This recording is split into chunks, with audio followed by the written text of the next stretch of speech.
Meron tayo mga ito na yung laman ng ating tub. So napakadami, hindi ko pa naubos, pero at least meron na tayong mga isi-select. Sobrang dami na ito mga bad. You know? Top sword.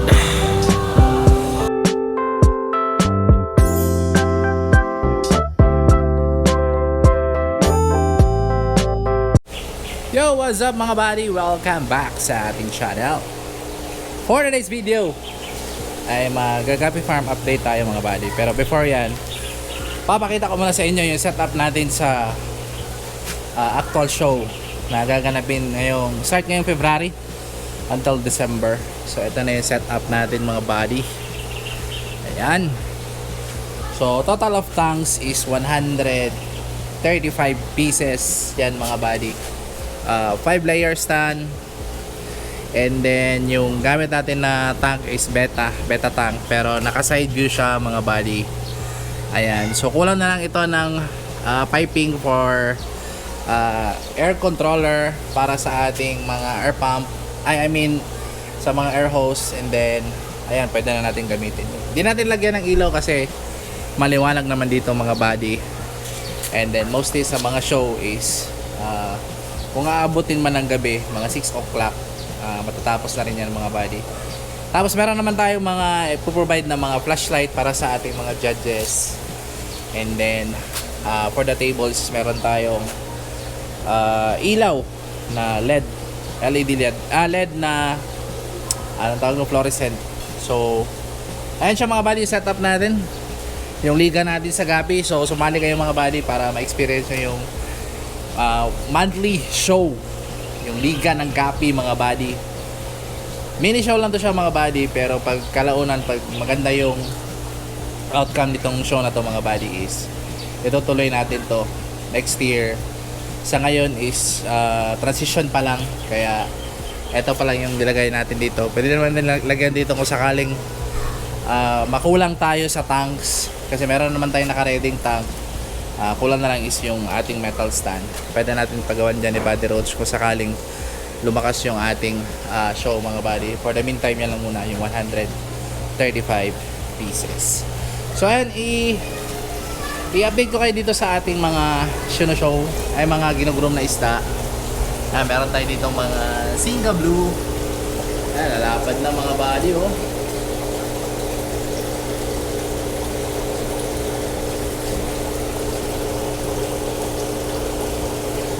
So out of 1, 2, 3, 4, 5, 6, 7 na Singa mga buddy, ito yung pinakamalaki sa kanila, itong isang to. Ito naman yung sumunod at ito. So hindi naman sila halos magkalayo, pero ito talaga yung nag-stand sa atin out of 7. So malapit na siyang ma-show mga buddy. And then yung pinaka main na purpose talaga nitong video nito mga buddy is meron ako naisip na paglagyan dito sa ating mga i-groom na top sword, since kulang nga tayo sa tank mga buddy, kaya hanapan natin ng paraan. So meron akong niready doon na mga 10 liters na galon mga buddy.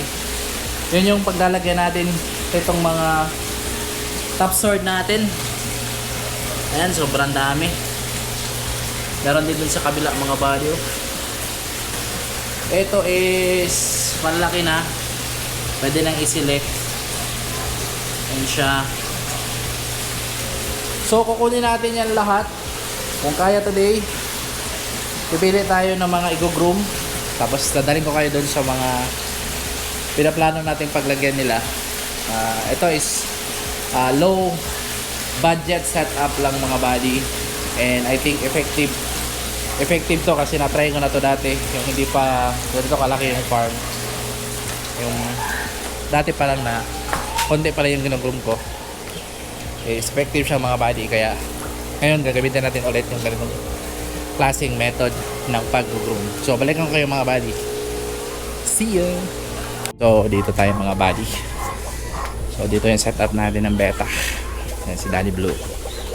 So dito natin ilalagay yung mga top sword na Enler dyan sa 10 liters na galon. Ayan, naka-ready dito. At meron na akong nilagay dito. Ayan siya mga buddy. Ayan siya. So may na-select na tayo ditong 7 top sword and meron pa dito. So total of ilan ba to? Siguro nakakaya siguro mga 300 to na mga 10 liters. Galing to sa beta natin mga buddy, and then gagamitin natin to sa ating top sword kasi kulang tayo ng grooming tank. And yung mga NLR naman mga buddies, hindi kailangan niya ng oxygen or ng aerator, kaya dito natin ilalagay. So yung setup ng feeding natin dito mga buddy is Tubifix and BBS lang. Kung mag-feeds man tayo, minimal lang kasi wala ngang aerator, tapos panatilihin natin yung tubig is tatagal talaga. So ayan, pili tayo ng ihulog natin dito sa mga galon natin mga buddy. Let's go. Meron tayo mga na. Ito na yung laman ng ating tub. So napakadami, hindi ko pa naubos, pero at least meron na tayong mga isi-select. Sobrang dami nito mga buddy. You know? Top sword. Ano kadami. Diba? Dami pang pwede ma-select dito. Ayan. So hindi ko pa naubos dun sa cement pan natin. For the meantime, ito muna yung isa-select natin. Pili tayo ng mga i-groom natin dun sa galon na 10 liters.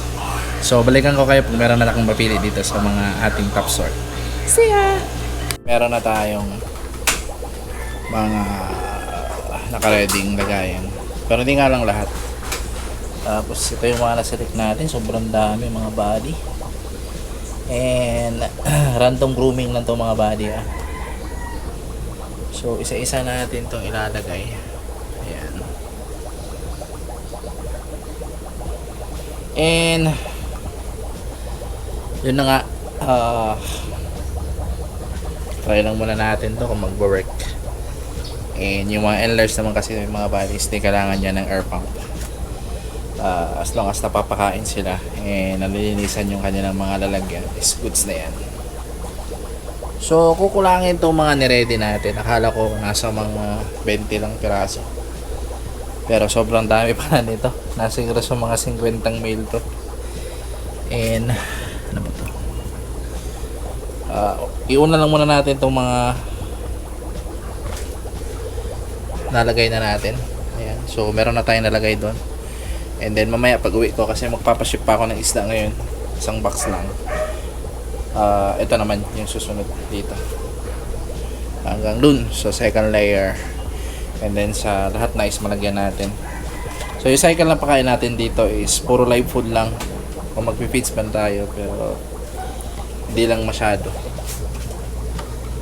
More on Tubifix tayo dito, tsaka BBS mga buddy. Subukan nating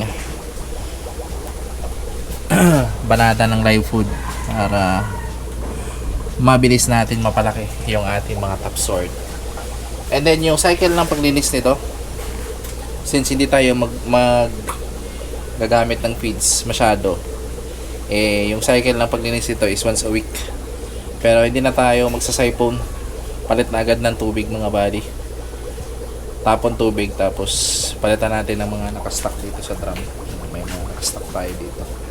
Siguro nasa mga 8 drum to na hindi nagagamit. Yun yung gagamitin natin tubig para dito. Ayan, so lagyan muna natin isa-isa para diretso-diretso tayo. Ano ba dito? Ayan, urong natin.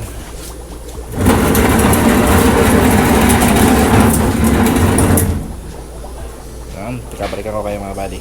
So ayan mga buddy, nalagyan na natin lahat ng top sword.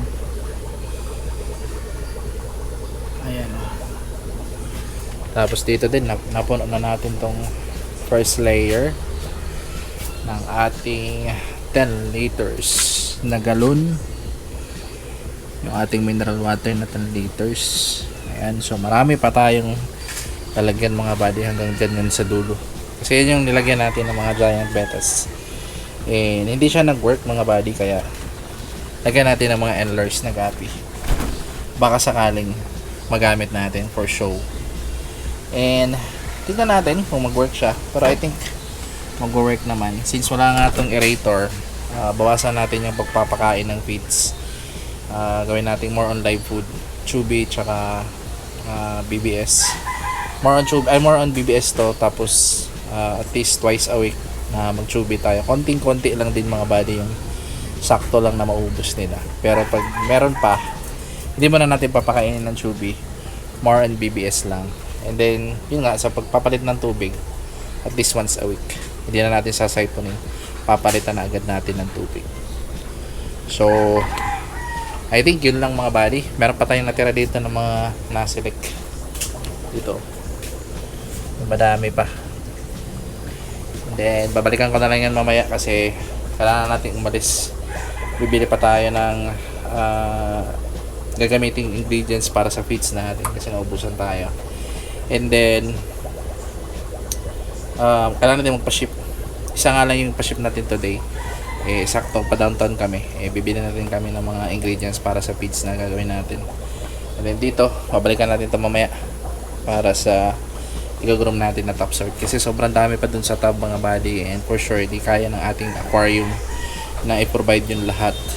I mean, ipasok dun sa lahat sa aquarium kasi gagamitin din pala natin yung aquarium for mga delta like Singa Blue and HP Pastel. So yun lang, quick update lang dito sa ating Gabi Farm mga buddy. Bye, fish out.